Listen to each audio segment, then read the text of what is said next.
To the gap. And that'll do it. That will do it. Salvador Perez with a walk-off single to score the game-winning run for the Kansas City Royals there on Tuesday night, starting a 3-game series with the Houston Astros, and the Royals pick up a 4-3 win in 10. Much more on that coming up here on the Sports Ticket on Katy Country 94, and we welcome you in here on Katy Country 94 and KatyCountry94.com, as always, to the Sports Ticket. As the Royals, again, 5 straight wins. We're going to have some numbers that might surprise you a little bit about this Royals team and this 5-game winning streak that they're on right now. A 7-4 start for Kansas City. Again, more on that coming up here on the Sports Ticket. We also look at, we'll have some local results that we'll pass along here momentarily, but also another Athlete of the Week honor for a local high jumper from Beloit that's competing at Wichita State. We've been talking about him a lot, and he continues to excel at the collegiate level, and then there are a couple things that happened in the NBA last night that were interesting.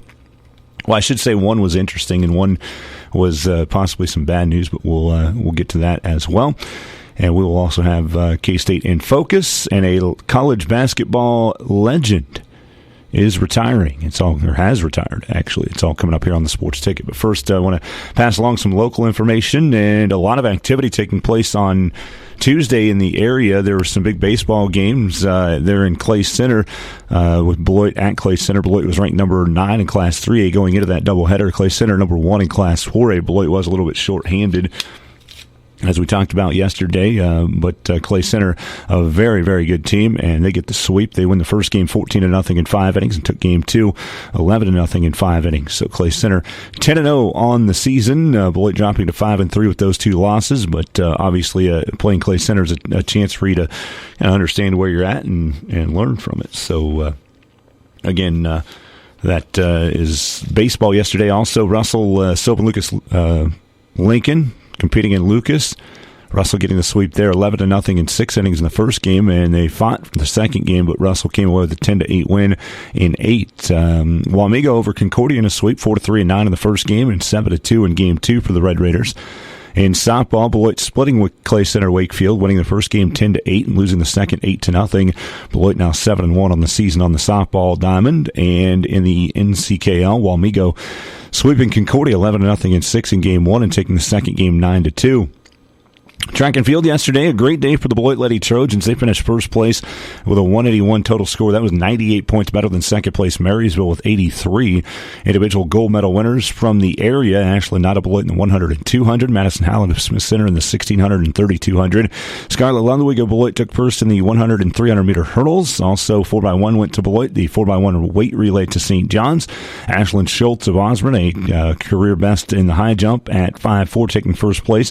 Ashlyn Loomis of Beloit won the pole vault, and the discus and shot put gold medals going, both of those to Tatum Seifert of Beloit on Tuesday. Boys team-wise, Osborne was second place with 68. Phillipsburg actually won the meet with 94.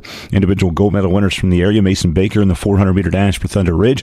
Gavin Hickert of Smith Center in the 3,200-meter run. 300-meter hurdles go to Sam Kindig of Osborne.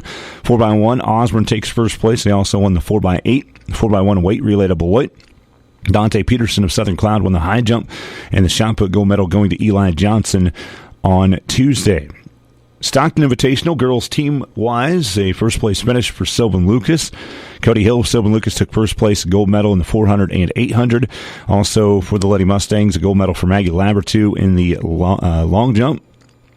Emily Cheek in the triple jump took first place. Lauren Brummett brought home 2 gold medals for Lakeside, and she set a new school record and personal record of 5 foot 2 1/4 inch in the high jump to take first place. And she also won the javelin for Lakeside as well. A gold medal there for Lauren. Boys side up things, all the medalists were from Sylvan Lucas, who finished second place as a team. Isaac Schulmeister was in first in the 100-meter dash. Carter Johnson won the 800. Sylvan Lucas winning the 4x1 and 4x4. And Zane Maupin of the Mustangs finishing in the gold with the long jump. Golf, Osborne Invitational on Tuesday. Hill City first place. Osborne was fourth. Individually, Noah Fry of Hill City had a 78 and won the tournament. 9 strokes ahead of a ninth place finish for Dawson Lance of Osborne. He was our only local top 10 finisher there in Osborne on Tuesday. Beloit taking home the team championship of the Minneapolis Invitational with a 392. Jennings Sloan, a first place individual gold medal with an 82 for Beloit. Luke Cheney finished in 4th, Jackson Cheney 6th. And the Chapman Invitational on Tuesday, Concordia took the team championship as well. You can find full results for all of those events. If you missed it, they're posted at ncssports.com.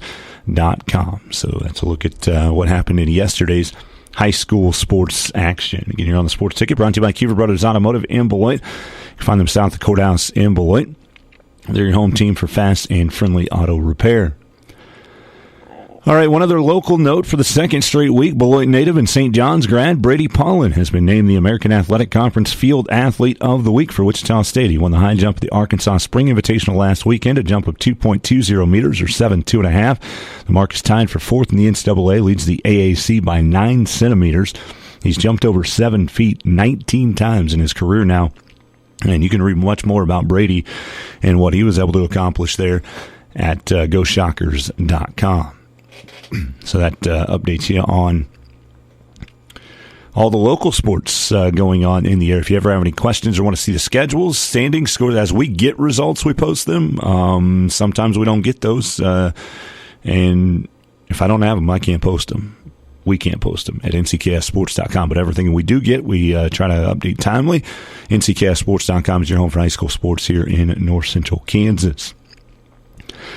All right, we shift our attention now. Actually, we'll do this and then get into the Royals. K-State in Focus coming up.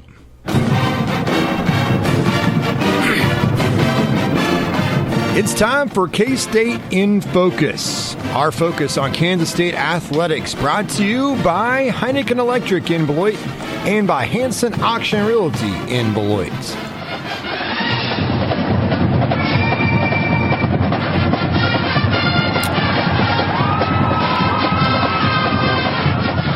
All right, an update on K-State sports as the baseball team is in action right now and continuing on with their season. The Wildcats have Wichita State actually coming to town tonight. If you're wanting to see the squad and see how they're looking, 20-10 now. They started off pretty hot for the most part. They did have a 3-game weekend series with UCF that they went 1-2 and they lost the first game 7-4 last Friday. And then on Saturday, they won 4-3 before losing 6-1 on Sunday. And Wichita State again coming into town tonight at 6 p.m. First pitch from Toynton Family Stadium there in Manhattan. Catch it on ESPN Plus. Again, K-State 20-10 overall. And they are now 7-5 in the Big 12. So, again, Wichita State coming up tonight for the Wildcats, and then they have a weekend series on the road against Oklahoma, Friday at 6:30, Saturday at 4, Sunday at 2, and then they'll have UConn coming up next Tuesday as they'll go to Storrs, Connecticut, and then they go to Northeastern out there in Boston next Wednesday. So, interesting road trip coming up here for the K-State baseball team. All of that ahead of a weekend series next weekend against Oklahoma State, April 19th through 21st. So that's a look at what's going on with K-State baseball. Obviously, the transfer portal is what we're looking at. Also for men's hoops, a lot of talk has been about Jerome Tang. Would he go anywhere? You know, there's talk about right now that Scott Drew might be on the list at Kentucky and would leave Baylor, and so then everybody goes back into that panic mode that I've never understood for the most part. I will say if Scott Drew leaves Baylor, we talked a little bit about this earlier. I can't remember if it was yesterday or the day before on Monday, but we talked about this a little bit. And I think Baylor would be like the one place that would concern me the most at this point.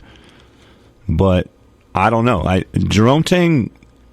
Here's one thing that people leave out about these kind of things, and I was discussing this with some people yesterday, and it's like the one thing that's left out about this is that, you know, every time something comes up like this, and in this case, Baylor for Jerome Tang, which he was an assistant coach at Baylor with Scott Drew for 18 years, and then last year was his first year, or the last 2 years have been his first 2 without being on Scott Drew's staff as he's coached K-State.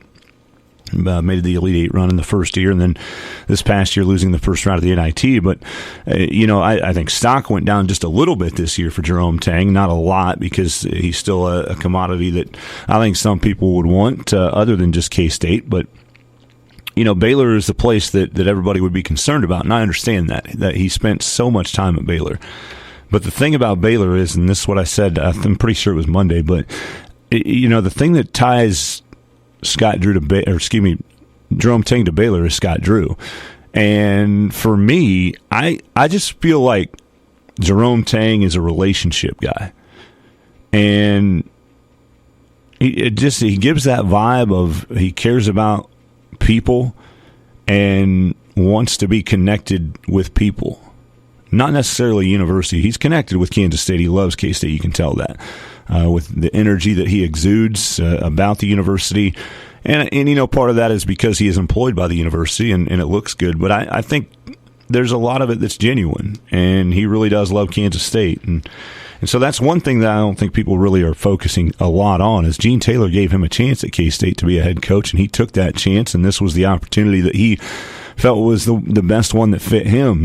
And you can't tell me that he didn't have other opportunities in those 18 years to go somewhere other than K-State to be a head coach. But, you move out, you get a job at a Power 5 school or Power 6, if you want to call it that in basketball, whatever that may be. But he took the job there, and I just don't – even if Scott Drew would end up going to Kentucky, I still would not lean toward Jerome Tang going back to Baylor because Scott Drew's not there. Now, the thing that we talked about earlier this week is if Scott Drew gets on the phone with Jerome Tang and says, hey, buddy, you're the guy to keep this program going. I need you there. I need you to keep the legacy that we built. But at the same time, and financially, I don't know what the difference is going to be for Scott Drew should he go to Kentucky instead of being at Baylor. At the same time, it's like, well, if you're that worried about it, why are you leaving it? But it's the same situation as anybody that would be leaving to better their situation for themselves, for their family, or whatever that might be, right? And so you're going to take advantage of that. But at the same time, if I'm Jerome Tang, I'm like, well, if you're so worried about it, why don't you just go ahead and keep it together? I've got my own thing going here in Manhattan at K-State, and that's where I'm at. That's the thing that I'm focusing on is I think people, when a job like this comes up, and I got to look this up because I don't want to speak out of turn, but I'm pretty sure I'm correct here when I say what I'm about to say. But when a job comes up and somebody has ties to it, it's just automatically people think, oh, well, that's he's going to leave for that job. That's the job that he probably wants. That's where he's going to go. One of the things that you can look at is, like a Bob Huggins, right? The West Virginia job came up. That was his alma mater. That's where he went to school. That's where he's from. That's where his ties are connected to his whole life. Jerome Tang was born in Trinidad and Tobago. Charter Oak State, an online college, is Jerome Tang's alma mater. You get what I'm saying here? There's things that can connect you to places. And I feel like the connection to Baylor is Scott Drew for Jerome Tang. Now, I'm sure he loves the green and gold there. He loves Baylor. He loves Waco. I'm sure that he loved all of that part of his time there. But the absolute main connection, because of what I think about Jerome Tang, is that he's a people person and he's a relationship person. The absolute connection is Scott Drew. And Scott Drew won't be there anymore. So that's, for me, would be the one thing, though, that could lead him to go somewhere else is Baylor, and if Scott Drew begs him to do it. If he says, hey, you're the one that I need to go take this over and continue it down there in Waco while I have a chance to do something better for myself and my family, whatever that might be, right? So the panic will start if Scott Drew does go to Kentucky, and or wherever he would go if he would leave Baylor. The panic will start with K-State fans yet again, and I will be sitting in the back and saying, what are you panicking about? Because even in that situation, now that's a gut feeling, that's nothing I know, right? That even in that situation, I don't think Tang would go anywhere. We'll see how that all plays out. One person I can tell you that's not going anywhere is Aoka Lee. She's back with a COVID year and a chance to help lead K-State. They're one of 10 to 12 teams that will be kind of looked at for a possibility to make a run again in the tournament. Things got a little bit derailed with K-State this year after Lee went down with the injury. They just never were the same team.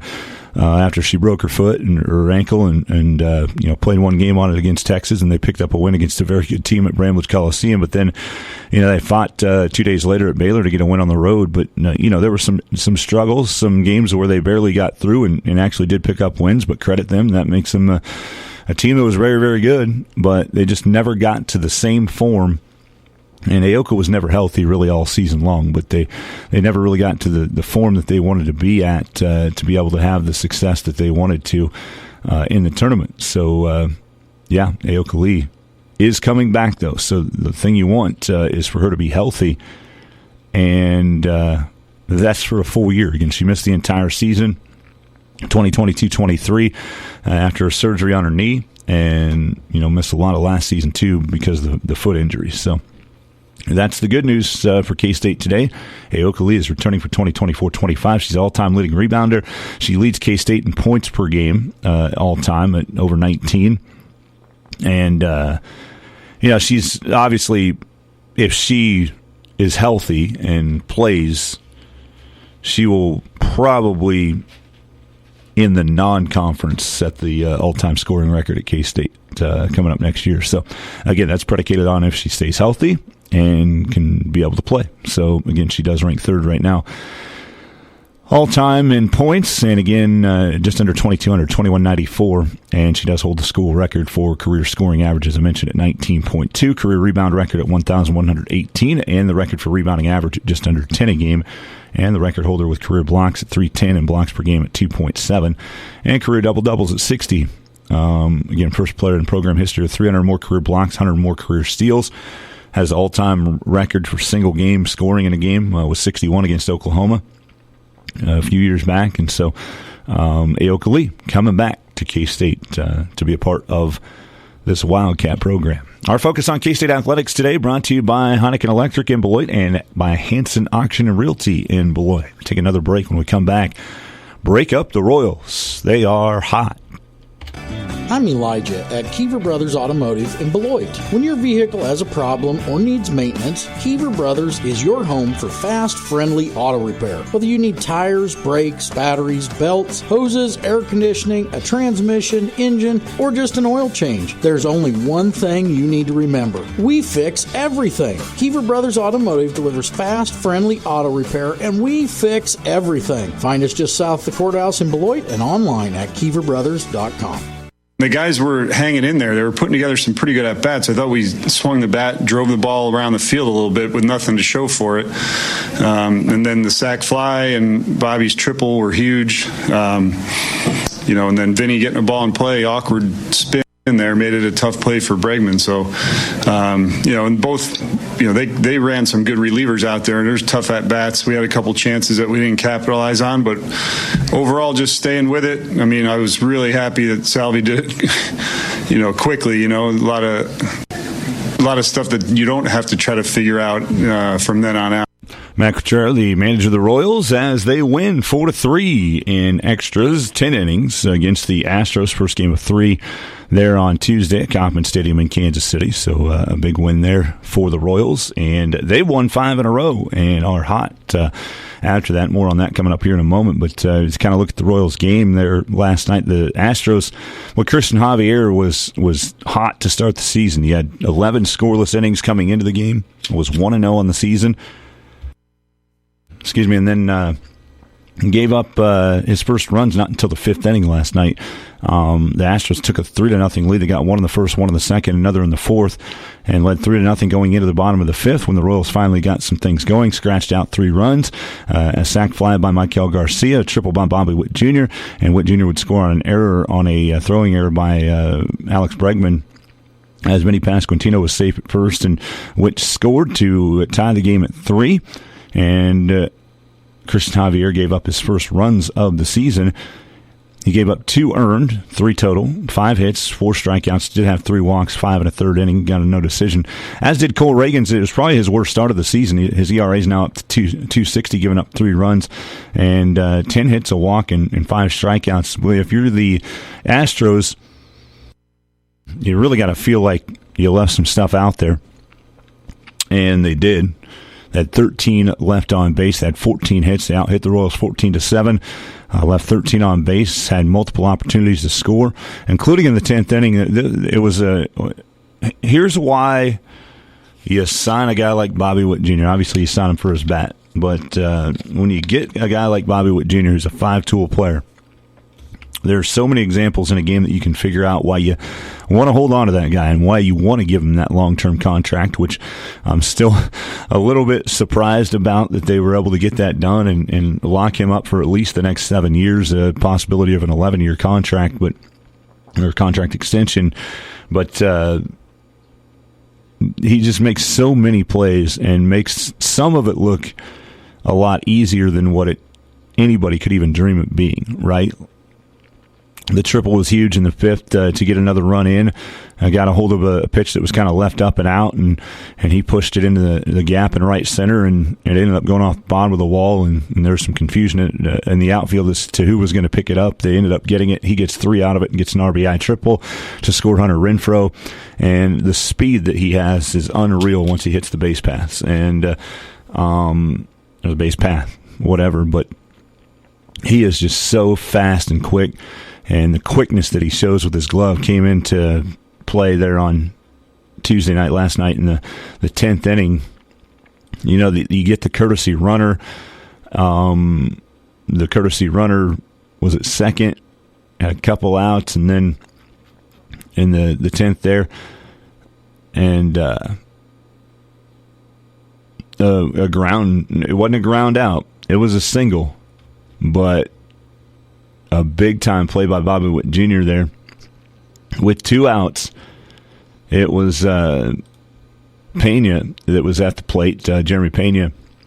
He hits a grounder that looks, I mean, a lot of guys, this grounder is going to go through the shortstop and third baseman and on into left field. On into right field, excuse me. I do know my baseball diamond. Or no, he's... left field. That was right. I do. Listen, I do know my baseball diamond. Anyway, this swing from Pena would go through a lot of shortstops and third basemen on into left field. This one, however, did not. Bobby Witt Jr. was able to dive at it and keep it on the ground. The runner did advance from second to third, but if that gets through, the Royals are down 4-3 with 2 outs in the 9th and need to get one more out. Which James MacArthur, by the way, was very good. He did give up that one hit, struck out 2 innings of relief to get the win for the first time this year. He's 1-0. But that play, just diving back and covering that ground, it was back and toward left field a little bit. Bobby got the stop. He tried to make a throw. I was like, if he can make this throw and get him out, this is obviously a top 10 play, and it is total insanity. But he didn't make the throw, which who's going to? I mean, he's on his side and then on his stomach and then has to roll over and try to throw the ball to first base from deep short on the grass, right? Heading toward left field, not heading toward the first base side of the field. So that'd have been insane if he'd done that, but saved the game for him. And they ended up getting the next out. And then in the top of the 10th, Garrett Hampson scores on the single by Salvi Perez on the second pitch of the bottom of the 10th, and boom, game's over. You got a walk-off, you got a win, you got your 5th in a row. Royals are 7-4, 6-2 at home. They had the 4-game sweep against the White Sox, and they had the win as well last night against the Astros. So again, the Royals are playing very, very good baseball right now. You know, we said at the beginning of the year there's reason for optimism with this team, and you can see that obviously with the starting pitching. The bullpen was terrible for a little bit, but even with that game last night, Cole Reagan struggled. It wasn't his night. 10 hits, 3 runs, had a walk. But you know what the Royals did? The bullpen came through, which was the Achilles heel early in the season. Right through the first week, we're like, what's wrong with this bullpen? Why can they not get outs? And they've moved MacArthur to closer, Smith to setup man. And I don't know if that shift in roles has just changed their approach or what they think about when they're entering the game and trying to hold leads and things, or just trying to hold a tie last night for the most part, once they got it tied at 3 in the 5th, and that's what they were doing. But It's wild that something that was a big problem in the first week has now become an advantage for the Royals. They have 16 straight scoreless innings from their bullpen, which we were saying was not very good, and they weren't very good in the first week of the season. How things can change when you take on a team that is now 2-7, the White Sox, after a win since being swept by the Royals. But, man, things can change so fast, and I'm not the baseball guy, but this is why we always say, as far as my favorite sport, obviously I know about baseball, and I know my diamond, right? Like I said. But the thing is, things change, and it's a marathon, not a sprint. That's what we always say, and what everybody says about baseball. It's really true for almost every sport, even football at some points, but it's still more of a sprint than any other sport as far as professional is concerned that we kind of follow as far as the big four. But again, this is what it is, and things can change on a team on a daily basis sometimes, but definitely on a weekly basis and a monthly basis for sure. The Royals, again, 16 straight scoreless innings from their bullpen, which is something we wouldn't have expected after the first week of the season, but that's why you keep playing the games. That's why you continue to grow as a team, and that's what the Royals have done here through the first 11. The Royals have won 5 in a row. It's April 9th when they did that. Today's April 10th. Last year, they didn't even win 3 in a row until July 30th. What time? 5 in a row is what they've won right now. They didn't win 3 in a row and have an actual winning streak last year until July 30th. Randy Gisarelli always has those notes, but on X or Twitter, whatever you want to call it. But this team is obviously off to a very good start. Now, a lot of people, you start winning, and you're a little bit better maybe than you thought you'd be at this point, especially after starting the season. Think about on a 6-game winning streak. That means they were 1-4 to start the season. And now you've gone 5 in a row. They're 2-4, to start the season. You've gone 5 in a row. I decided to add an extra game. Maybe I'm projecting and predicting what's going to happen tonight. But you start 2-4, 5 in a row. You're now 7-4. And now people are going to start jumping on the other side of that. Oh, look how good this team is. How many games can we win? We're 63% win percentage. We're winning. And listen, I'm excited about it as everybody is. I'm just as excited about it. This is fun to watch. They're a team that's young, a team that doesn't quit. They don't give up. There have been plenty of Royals teams in the past that down 3-0 in the 5th inning maybe wouldn't have the thought process of we can actually win this game. Some of the bad teams for sure. Now, the good teams, and probably even last year's team, I don't think really had a lot of give up in them. They just didn't have the talent, and they had just atrocious pitching. So a lot of those things were kind of out of the players' hands as far as batting and offense was concerned because the pitching was so bad. But I do love this team, and I love their fight, and I love that they're not giving up, and they're not going to. They've got a young nucleus that's playing very, very well. Bobby Witt Jr. is, I'd say living up to the hype of who he is and what he is as an all-around baseball player, the 5-tool player that can do virtually everything you need him to do, right? Field, he can hit, he can throw, he can do all those things, run the bases. He's got speed, all the tools that you need. Bobby Witt Jr. has him to play this game at a very, very high level, and that's been evident, and it will continue to be the case, right? And I saw him play 1 game in the minor leagues at Northwest Arkansas when I went down to Wichita to watch him play, and I could tell just by that day and that game that he was different, and that this is a dude right here, as Jerome Tang would say, right? And you knew it right away, just from me seeing him in person once, and he did not last at AA very long at all before he was at AAA to finish out the season. And the next year he was already on the big league club. So this guy is definitely a generational talent for the Royals. It's not for baseball, probably. I mean, guys like this come around. You get your Mike Trouts, you get your Bryce Harpers, you get these guys that are studs. Shohei Ohtani would be above everybody from that aspect. But you do get your guys, and you understand that there's a lot. I'm going to say there's a lot. These guys don't grow on trees, but when you say generational talent, you're usually talking about this is the dude. For the Royals, it's generational talent. They've not had a guy like this, hype like this for quite a while, and a guy that's lived up to this hype for a very, very long time as well. And Bobby Witt Jr. is the nucleus. He's the face of what the Royals are doing right now with this young group, and the pitching staff has done a really good job this year. And again, they're 7-4. And again, I'm enjoying it. I'm excited about it. Don't raise your expectations too high. Don't fall into a trap of, oh, this team winning the division. Book it. They're playing so well. They're never going to lose again. They've won 5 in a row. First of all, 4 of their wins in that 5-game winning streak have come to the White Sox, who were 1-7 after that series was over, and who we were making fun of at the beginning of the year because they've assembled a team with a bunch of different names that have been with the Royals in the past, and not the good ones. Well, some of the good ones, but that are nowhere near what they were when they were good ones for the Royals. I don't know if you know this, but it's been 9 years since the Royals won the World Series. And one of the players on the White Sox team is one of those Royals players that has just not had a lot of success, as Mike Moustakas was part of that. I don't even know if he made the team. I haven't really paid that much attention. I did not get a chance to watch any of the games against the White Sox because I was busy with family over the weekend. So just temper it. Like, temper the expectations. Don't sit here and think, oh, we've got a AL Central Championship. This is what we're going to do this year. We are division champs. Book it. Lock it up. And I don't think a lot of people are actually doing that right now, but there's a lot of excitement around this team, and there are a lot of people saying things about this team, with exclamation points. A week ago, you were not saying that. You're like, oh, my goodness. We got to finish things off. We got to finish games. We got to get wins here. Realistically, the Royals could be 9-2 right now, and probably should be 9-2.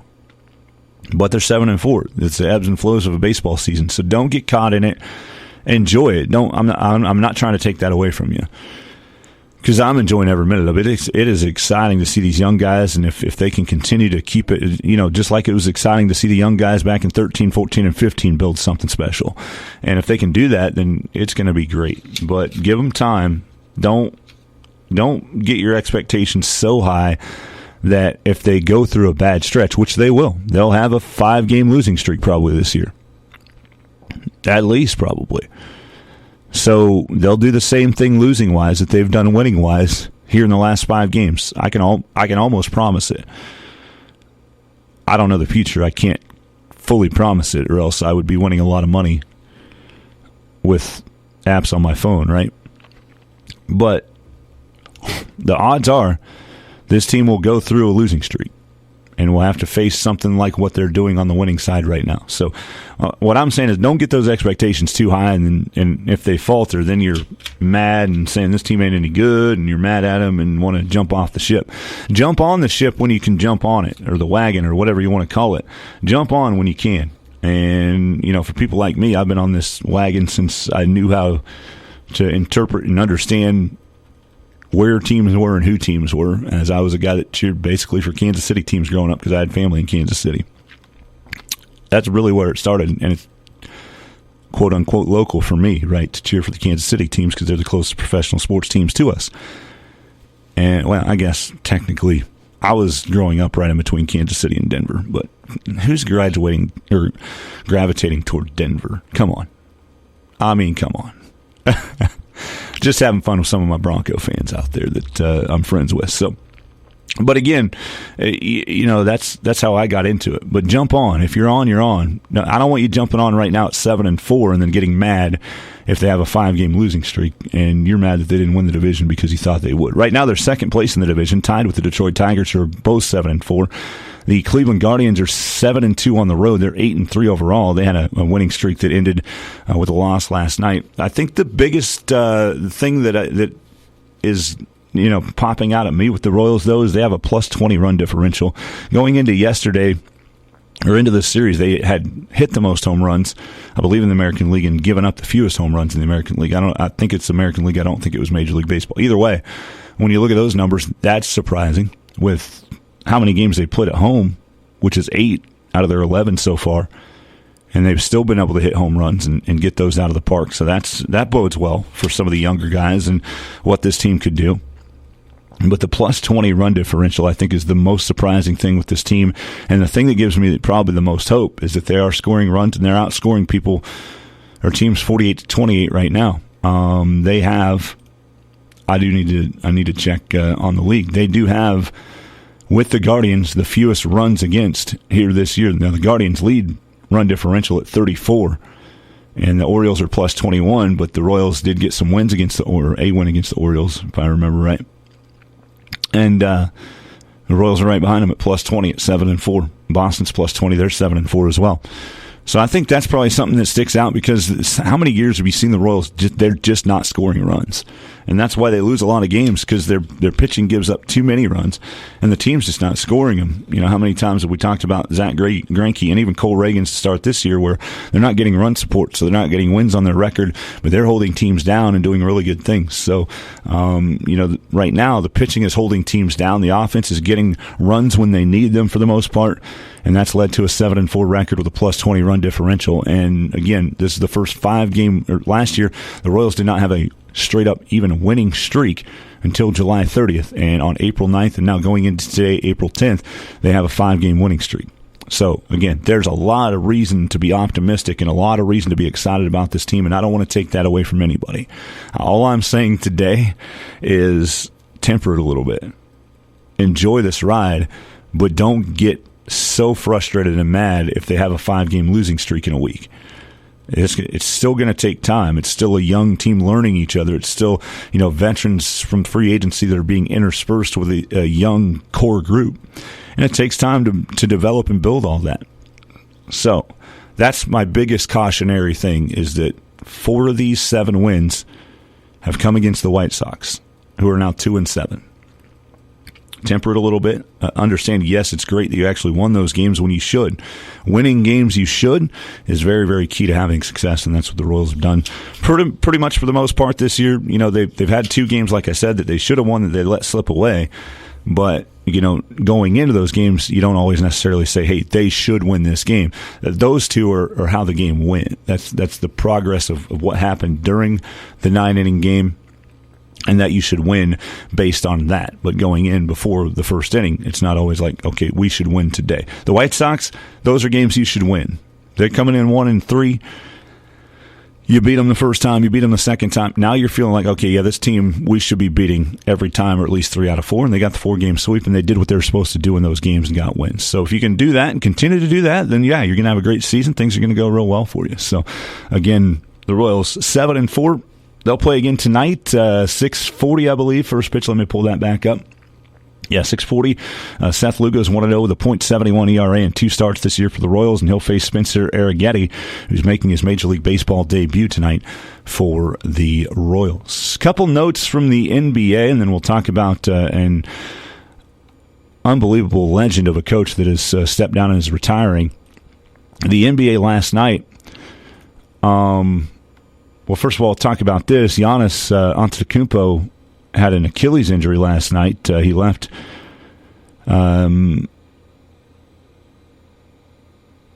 Tuesday night's win over the Celtics in the third quarter after crumpling to the floor while grabbing at his left leg. There's 2 stories from this game that we're going to talk about, but this is the one that we want to update on. The Bucks initially called the injury a strain to Antetokounmpo's left soleus, which is a muscle in the back part of his calf. I read that like a comedian that I know on a podcast that I listen to. He's always like, soleus? Like, did I say it right? Anyway, Doc Rivers said after the game that Antetokounmpo was undergoing an MRI exam on his calf and also would have his Achilles tendon tested.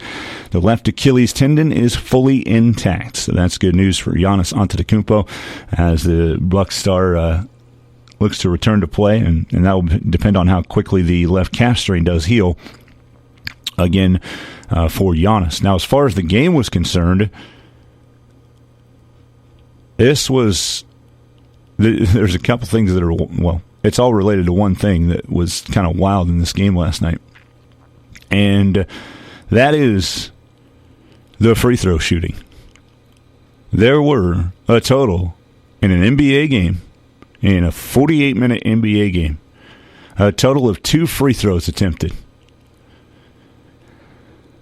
The Boston Celtics shot 0 free throws. It is the first time in NBA history that a team has not shot a single free throw in a game. The Bucks went 1 for 2. It's the fewest free throw attempts in a game since 1983, which means there was a game that had each team shoot 1 free throw at one point. If there's been other games with just 2 free throw attempts in the entire game. Because if the Celtics are the first team to not shoot a single free throw in a game, and there's been a time where there was 2, that means somebody at least shot a free throw for each team. So there's been a game, and I don't have all that in front of me. I'm just looking at the stats that were put out that I saw on a tweet. There had to have been a game where each team shot just 1 free throw. But the Bucks shoot 2, the Celtics shot 0, and the Bucks went 1 for 2 from the free throw line. They beat the Celtics 104-91. Boston, again, already has this Eastern Conference thing wrapped up. They've had it wrapped up for a while as far as the NBA standings are concerned. Real quickly, we'll update you on those. Boston and Milwaukee are both into the Eastern Conference playoffs already, as Boston will be the number 1 seed at 62-17 right now. Milwaukee would be the 2 seed at 48-31, just a game ahead of the Knicks at 47-32. Magic are in 4th place at 46-33. Cavs are 5th, 46-33. The Pacers are 6th, 46-34. Then you have the play-in spot where the Sixers, Heat, Bulls, and Hawks are 7 through 10. And then in the Western Conference, the Timberwolves and Nuggets both 55 and 24 atop the Western Conference standings. The Thunder are in 3rd at 54 and 25. The Clippers 4th, Mavericks 5th, Pelicans 6th. The top 5 that I mentioned, Timberwolves, Nuggets, Thunder, Clippers, and Mavericks, have all already clinched playoff spots. So then you're looking at the 7 through 10, the Suns, Kings, Lakers, and Warriors. The Suns, by the way, actually picked things up against the Clippers, but there was a point where they were down, I think it was like 30-4. It was 37-10 after 1. They actually woke up offensively and only ended up losing by 13, 105-92. But again, the Suns would right now be in the play-in portion of the tournament. Should they stay there, I don't know what will happen. They're just a game behind the Pelicans for the 6th spot. And looks like, for the most part, those are the teams. Yeah, everybody else is eliminated there on the bottom part. So those will be the 10 teams that will be either in the playoffs or in the hunt.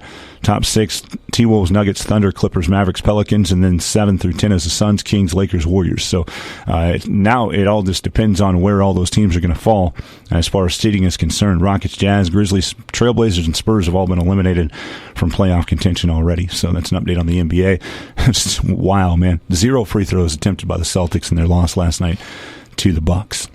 All right, we're going to wrap the sports ticket today with some news about a college women's basketball coach, Tara VanDerveer, the Stanford coach, one of the best of all time, hanging it up. She's the all-time Division I record holder for most wins on the men's or women's side with 1,216 over 45 years. She announced her retirement on Tuesday. VanDerveer led Stanford for 38 years, leading them to 14 Final Fours, 3 national titles in 1990, 92, and 2021. VanDerveer retiring, negotiations. That's a hard word for me to say apparently today because I messed it up when I was doing the sports earlier and had to fix it, right? Negotiations are underway for Kate Pay to become the next Stanford coach. She played on VanDerveer's teams from 1991 to 95 and has been a member of the Stanford staff for the past 17 seasons. So that's an update on Tara VanDerveer retiring as the head coach of the Stanford Cardinal women's basketball team. So there you go. Another coaching legend that is headed out the door. That's the sports ticket for today. Again, break out the Royals. Keep this streak going. They're 5 in a row, but don't get mad if they don't keep winning on a continually irregular basis. Just bear with them. Stay with them. Stay on this ride if you're on it, and jump on when you can. And we'll take you anytime, as we did in 2014 and 15. There are a lot of Royals fans that are not Royals fans anymore, but they'll be Royals fans again if they start winning again. They know who they are. You know who you are if you're listening to me right now. But for the diehards that have been here since, well, for me, like 1980 whatever, when I figured out what sports were and what teams I should cheer for. We've been here. We've been on this bus, and we've gone through some downs, but it's fun to go through the highs. Just ask the team on the other side of the parking lot at Truman Sports Complex, the Kansas City Chiefs. We're having a real fun time with them. But we hope the Royals can keep it all going.